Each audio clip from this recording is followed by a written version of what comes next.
Hi Earth Angels! Kamusta? Welcome back to Pinay Angel Tarot. This reading is a love message for anyone, kahit ano man ang zodiac sign mo. General love reading, kaya maaari mag-resonate o hindi. Pero pag nag-resonate, comment nyo para alam ko. Kamusta kayo guys? Comment present para alam kong nanonood kayo. Tingnan natin ang energies connected sa'yo ngayon sa love life mo.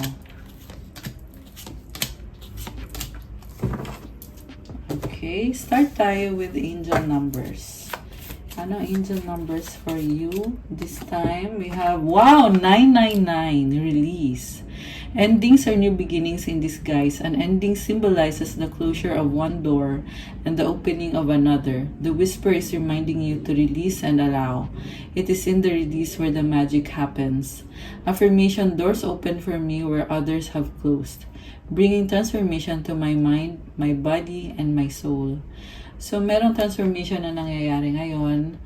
Yung pagtatapos ng isang cycle at merong nagsisimulang bagong cycle. Pero kailangan mo mag-release ng mga bagay na hindi na nakakatulong sa'yo. So, maaring may mga bad habits na kailangan ng ihinto or kailangan ng alisin para i-welcome itong bagong simula. Siguro ngayon, andun ka pa sa feeling na challenging yung experience kasi nga transformation to eh. So, merong mga realization, merong mga kailangan gawin na mga pagbabago.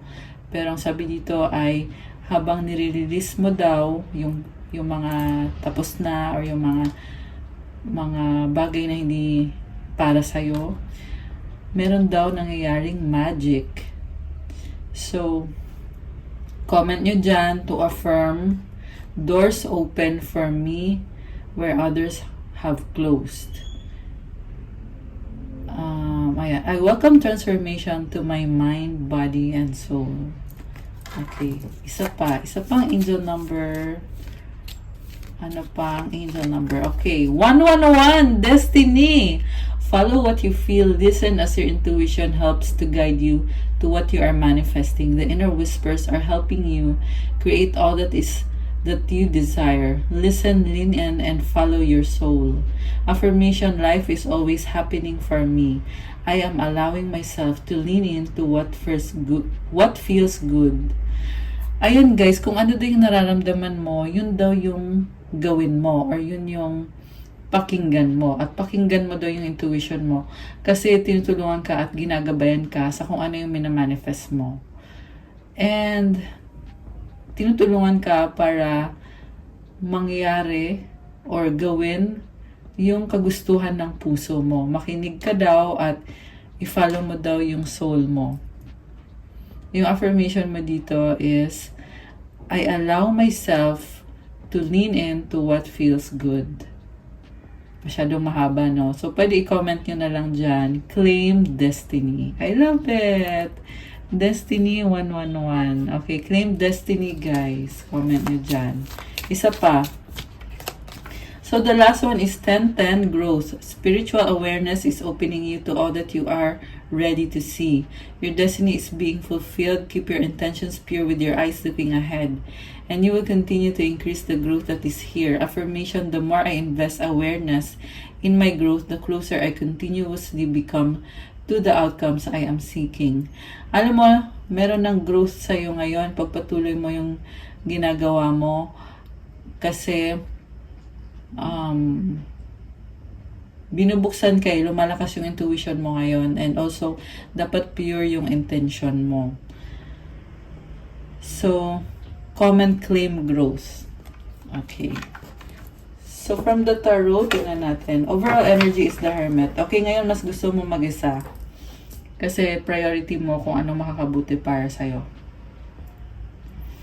And, maraming nangyari eh.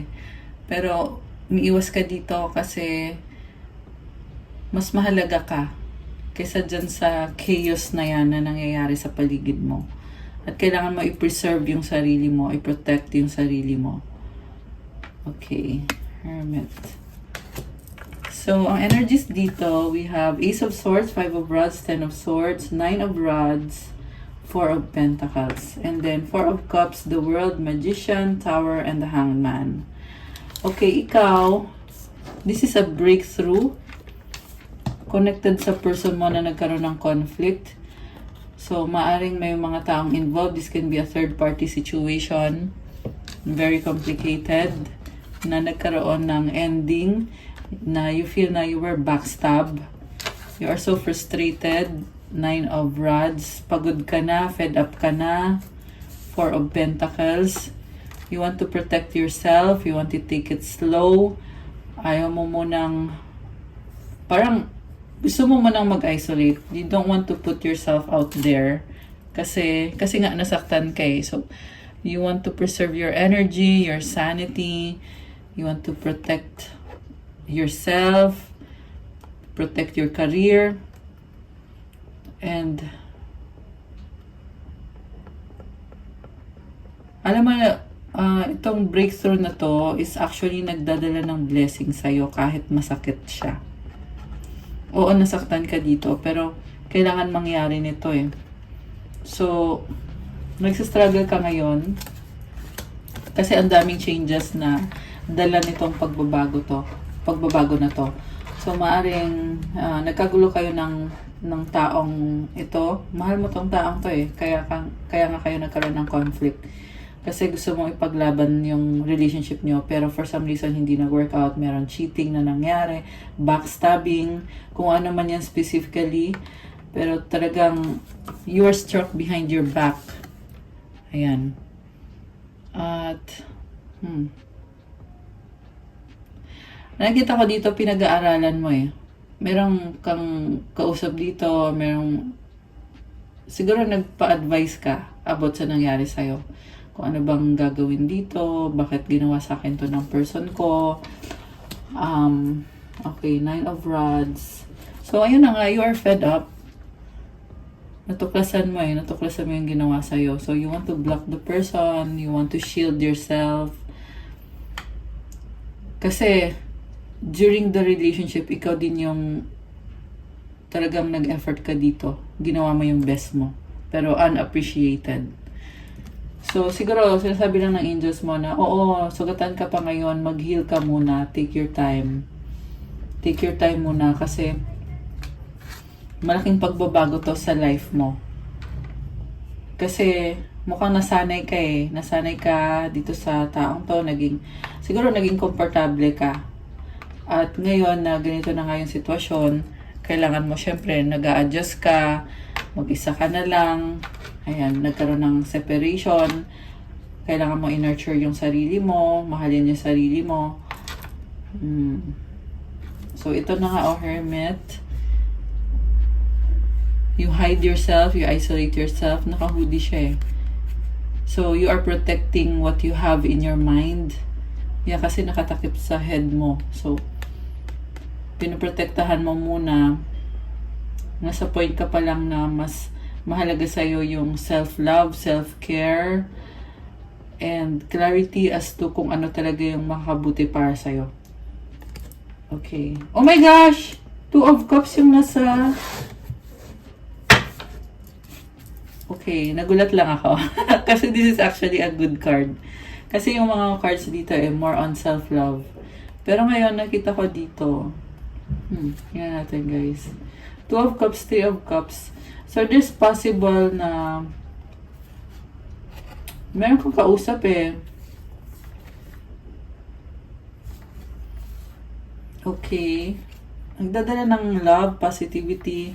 So, possible na nagkakaroon na nga ng agreement sa inyo ng taong to. And, sobrang, full of emotions, full of good vibes. I feel like na-miss nyo isa't isa. Knight of Swords, mabilis na pag-uusap, Queen of Cups. So, this is someone na mapagmahal. Yeah, feminine energy, Queen of Swords, the Strength card. Okay, may nakita kong pag-uusap dito, pero nagsisimula pa lang eh. So, yeah, although andun yung feeling na you want to nurture Pero walang walang commitment. Parang magaan lang. Wheel of Fortune. Oh my gosh. Meron pag-uusap dito na nagdadala ng pagbabago, guys. Expansion and growth. You are connecting with each other. At I feel like there's a certain adjustment na kailangan mangyari. Nag-a-adjust ka sa kanya at siya din sa'yo. Okay.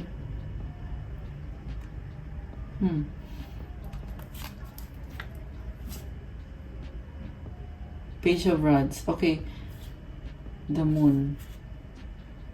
Yung person mo kasi, ang nangyari dito, gusto ka niya ngayon makausap, pero may mga bagay na gumugulo sa kanya. Okay. Three of Pentacles. About partnership. Okay, so i-clarify muna natin, guys. Ay, wait, tingnan muna natin yung sa person mo. So, yung kanina, yun yung sa feminine. Ito yung sa masculine. Four of Cups, the world. Hindi siya masaya sa mga nangyari. May mga pag-uusap eh. Deep thought. In deep thought yung masculine.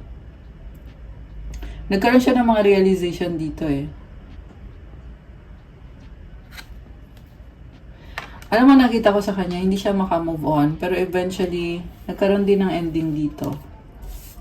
Ending at nag-a-adjust siya ngayon with this Magician card. Tower. Okay, Chaos. Transformation. And then sa dulo is the Hangman. Realization. Actually, sunod-sunod na realization. And mukhang hinihil niya yung sarili niya dito sa transformation na nangyayari na to. And like I said, in deep thought siya ngayon about sa mga pinag-usapan nyo or sa mga nangyari sa inyo. Meron siyang kausap eh, or merong nag-a-advise sa kanya.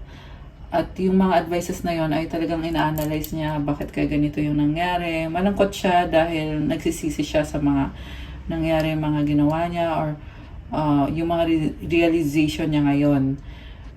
Napunta siya sa isang situation na na-realize niya na hindi para sa kanya yung situation na yon at gusto niya ngayon baguhin, gusto niya tapusin na yung isang sitwasyon na hindi siya masaya at i-pursue kung ano yung makakabuti para sa kanya.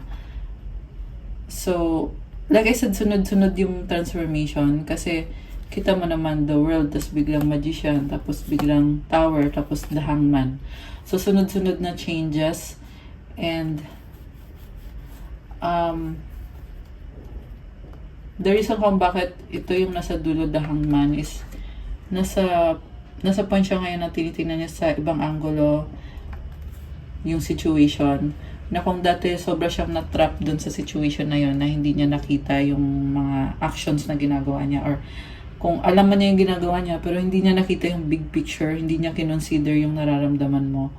Ngayon kinoconsider na niya at nasasaktan din siya na nare-realize niya na ang dami niyang pagkakamali. Ayan, dami niyang pagkakamali dito.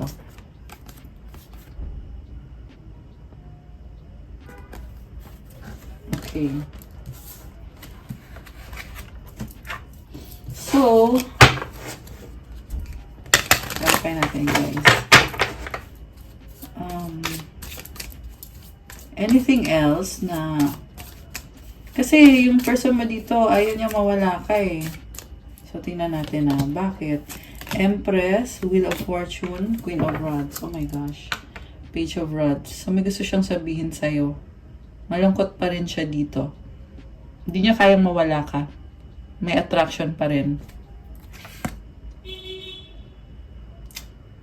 The Moon.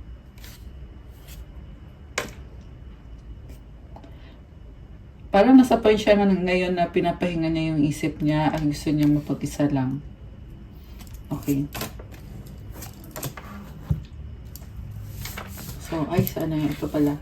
By the way, baka may kaditang Virgo, Cancer, Fire sign, Aries, Sagittarius, Water sign, Cancer, Pisces, Scorpio, Gemini, Cancer, Sagittarius, Libra, Taurus,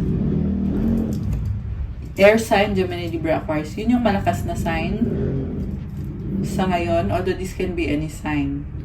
May konting Earth sign, Capricorn, Taurus, Virgo. Okay, so, wow guys. Gusto niya ng expansion and growth. This is someone na gusto niya ng changes. Mahalaga ka sa kanya. Alam mo na heal tong person na to. Ayun o, biglang nag-empress tsaka Queen of Rods. Dahil dito sa sunod-sunod na transformation. Ano kita ko dito, they're taking responsibility. And kalmado yung energy eh. So kaya na-feel ko yung pag-heal dito. Okay. I also see someone na very attractive. Okay, or both are attracted sa isa't isa. Queen of Pentacles. Ayun na, kailangan nyo pang mag-usap dito. 555 angel numbers. Oh my gosh. 555 means change. So ito, sabihin na natin, nag-heal na siya. Pero itong partnership, kailangan tong ayusin. Hindi pa to okay. Kailangan pang i-heal. Okay, wow. Queen of Cups, love, Queen of Swords. Ayun na nga, kasi may mga ibang taong involved dito, guys. So, these are karmic connections na gusto man itong taong to na mag-focus sa'yo kasi mahal ka niya, pero meron mga karmic connections na posible yan. Meron siyang ex, baka may anak na sinusuportahan. Chariot, okay. They really want to pursue you. Calling niya yon, Hierophant, oh my gosh. This is higher level of commitment. Four of Swords. Okay. So, there was cheating, pero ngayon, nare-realize niya yung pagkakamali niya eh. Sobrang mali talaga yung ginawa. Ayan, nare-realize niya, pati siya mismo nasi-stress. Minanipulate pa siya nito. High Priestess, Four of Rods, Knight of Rods. Parang pinaniwala siya na, okay tayo, ganito, ganyan. Pinaniwala siya na masaya ka dito. Parang nagkaroon sila ng commitment ng taong yon na in-expect niya na magiging masaya siya, pero hindi nangyari. Grass is greener. Kaya, ito, Chariot, changes. Calling to ng soul niya eh. Ayan, may star siya sa forehead. This is something na kagustuhan ng higher self niya or makakabuti to para sa kanya. Okay. So, umalis na siya dun sa unhealthy na connection na yon. Or yun yung pinaprocess niya ngayon. Kasi may nakita ko dito na mukhang kailangan niyo pang mag-usap nitong taong to. Two of Swords. Okay, someone is may mga doubts, may fears. Okay, anong outcome dito? Anong outcome dito?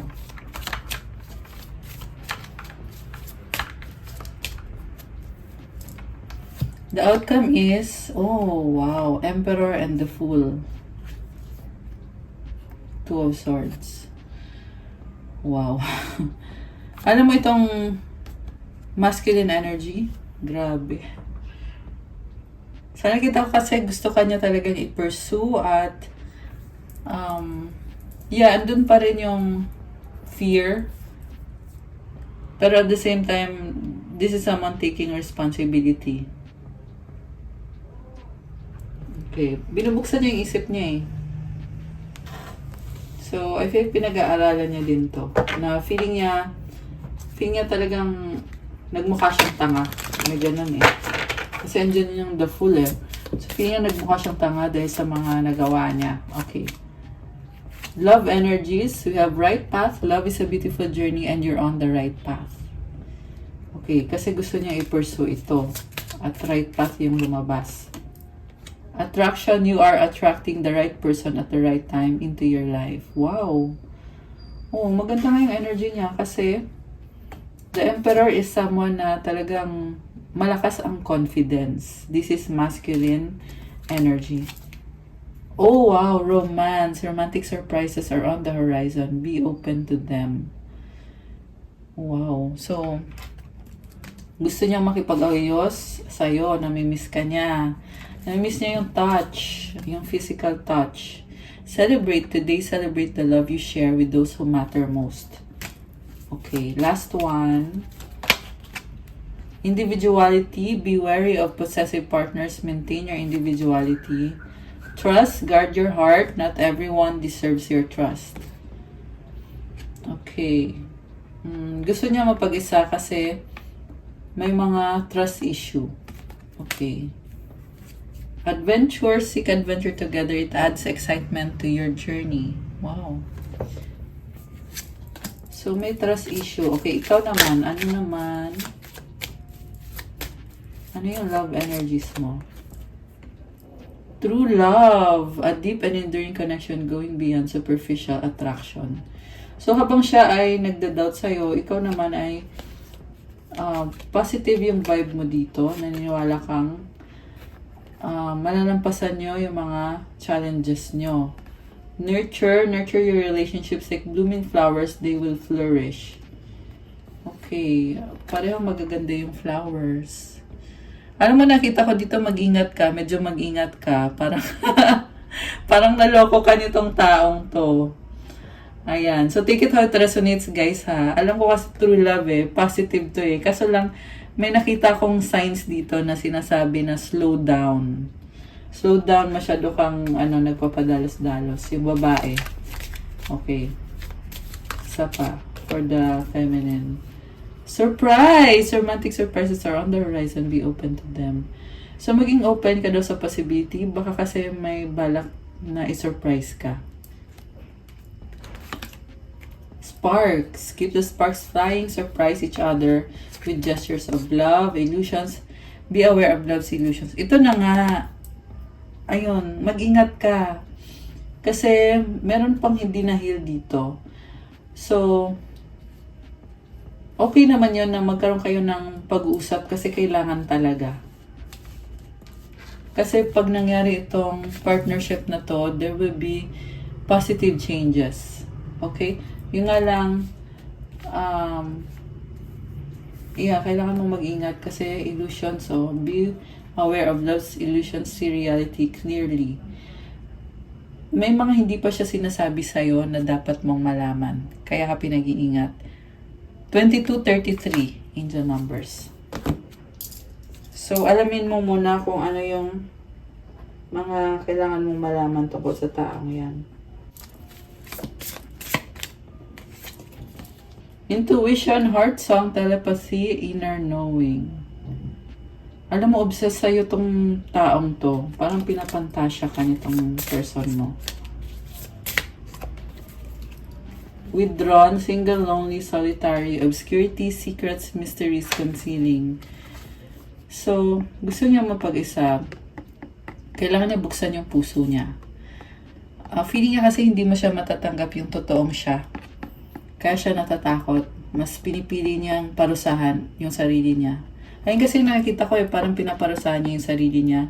Feeling niya yung personality niya ay curse or feeling niya parang hindi siya katanggap-tanggap. Mukhang nanggaling yan sa childhood trauma or mother wounds or father wounds ba. Basta nanggaling yan sa paniniwala, maling paniniwala na hindi siya deserving. So, negative thoughts yun. Okay? So, yun lang yung kailangan ma-realize nitong taong to na 111 angel numbers, as I said that. Ayan, kailangan niya ng realization na mahal mo siya true yung pagmamahal mo sa kanya, pero siya, dinadoubt niya yung sarili niya. Na marami siyang dahilan na baka hindi mo siya mahalin, baka ganito, ganyan. Okay, memories, reminiscing, dwelling, bittersweet. Okay, namimiss niya yung mga memories niyo. Shallow, hollow, empty, boredom. So, gusto niya ng thrilling. Hindi niya na-appreciate yung mga simpleng bagay na binibigay mo sa kanya. Yun yung problem. Kasi naging siya. Parang cheap thrills yung naririnig ko, guys. Naghahanap siya ng libangan. Kaya hindi niya, oh my gosh. Yun, naging toxic yun. Hindi niya na-appreciate ikaw. Spying social network information ways. Ayan, may tumitingin sa'yo sa social media. Pwede din yan sa personal. Kung yung iba sa inyo dyan na merong access yung person mo sa bahay mo, yan, tinitingnan nyo yan. Exhaustion, depletion, drained, long journey. Okay. Nagta-travel itong person na to. Okay. May stress eh. Family, fertility, oh my gosh. Parenthood, pregnancy. Only you, devoted, attached, crave. Running, ghosting, disappearing. Oh, this is runner. Runner. Okay. Ano pa? Kakaayos ba sila? Kakaayos ba sila? Oo, hindi. Kakaayos ba sila? Oh, wow!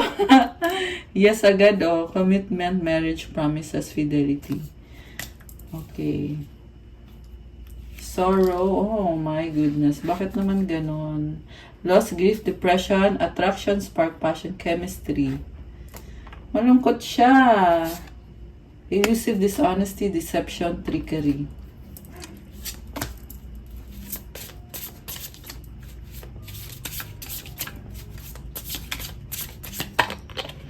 Hindi siya honest sa'yo.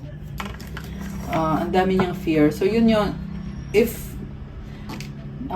gusto niya na mag-workout kayo, kailangan makita mo sa kanya yon na mag-open up siya. Hindi pwede yung relationship na walang openness. Fantasy, daydreaming, imagining, fantasize. Okay. So much attraction, pero may boundaries eh. So, yeah, sa ngayon, yan muna yung mga lumbas na energies dito. Pero, may possibility naman na magkaroon kayo ng commitment or reconciliation. Tingnan natin, ano pa bang paparating dito?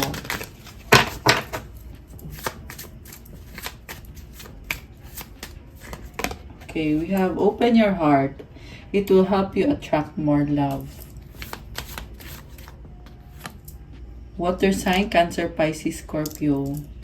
Okay, so, yeah, ikaw to eh. So, kung hindi ka man water sign, baka meron dito sa chart mo or you have the energy of water. O, 444 angel numbers. Water energy is malakas ang intuition, also connected ka sa emotions mo ngayon. Oh my gosh, pregnancy, guys. Someone is expecting. So, pwede tong literal pregnancy. Pwede din tong attraction or abundance, fertility. Air sign, Gemini, Libra, Aquarius. Communicate, compromise, forgive, work it out. Anong mga gustong sabihin niya sa'yo? Anong gustong sabihin? Oh wow, I love you. I need more time. Okay. So, childhood trauma. Okay, nag-heal siya. I hide my true self. Okay, so I feel like kailangan lang niya ng time. So, yeah, just allow this person. Kasi I feel like yung time na yon ginagamit niya to heal and to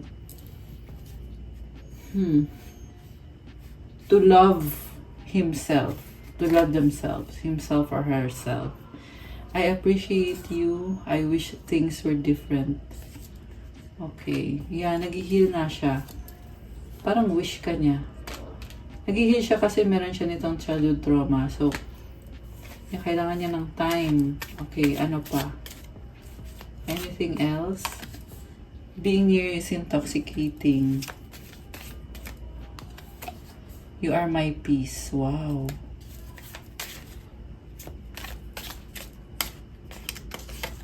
I'm sorry. Love me. I cry at night. Gemini. Okay. You are strong. Pwede itong ano ha, Sun, Moon, Rising, Venus.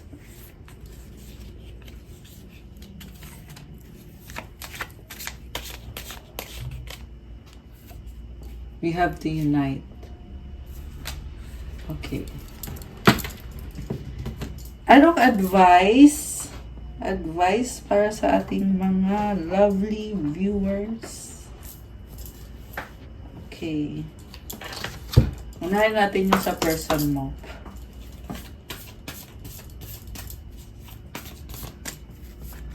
Okay, advice sa person mo. Advice para sa'yo. At, ito, teka. Yung mga self-care.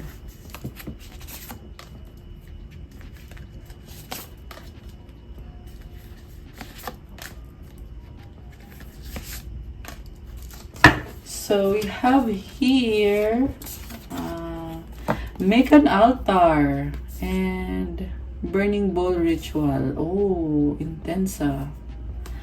So, sa altar, syempre, diyan ka nagdadasal, may candle, and nakakapag-set ka ng intentions mo. Ayan. Burning bowl, this is about releasing, guys.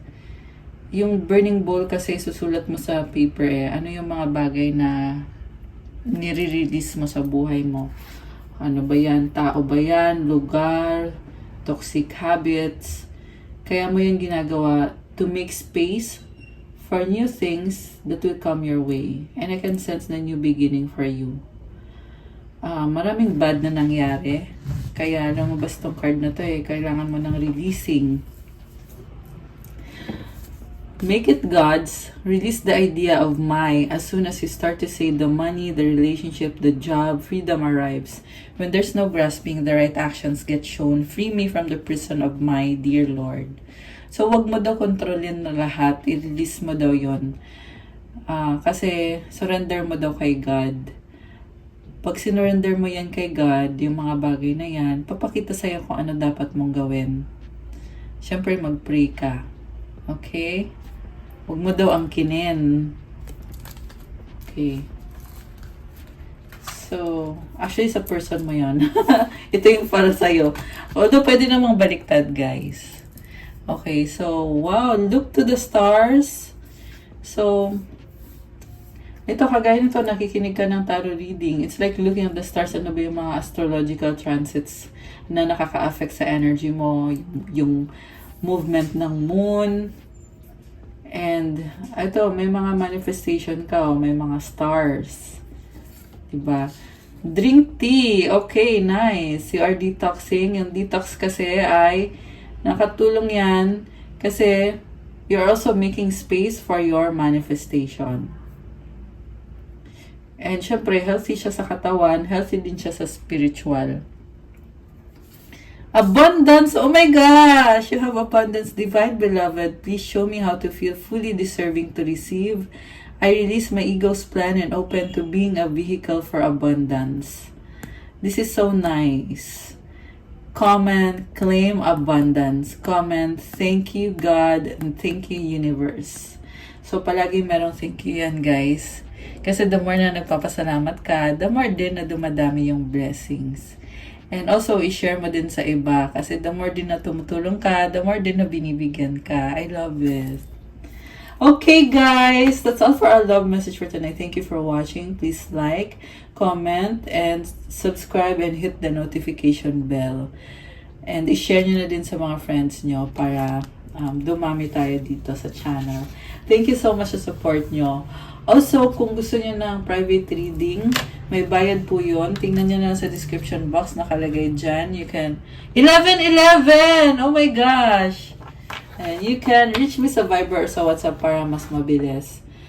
And check out my Instagram if you want to start your crystals journey. May mga iba-ibang crystals to help you manifest, to unblock your chakras, attract love, money, wealth, prosperity, abundance, at marami pang iba. Merong crystals for focus, mental clarity, for vitality, wisdom, negotiations, communication, self-confidence, and authenticity at marami pang iba. So, tingnan nyo na lang doon at i-follow nyo din ako sa Instagram kasi kailangan ko yung support nyo. Thank you, Earth Angels. I love you guys. Have a good day or night. Have a good night. God bless you all. Stay safe. Love you guys. See you again soon. Bye!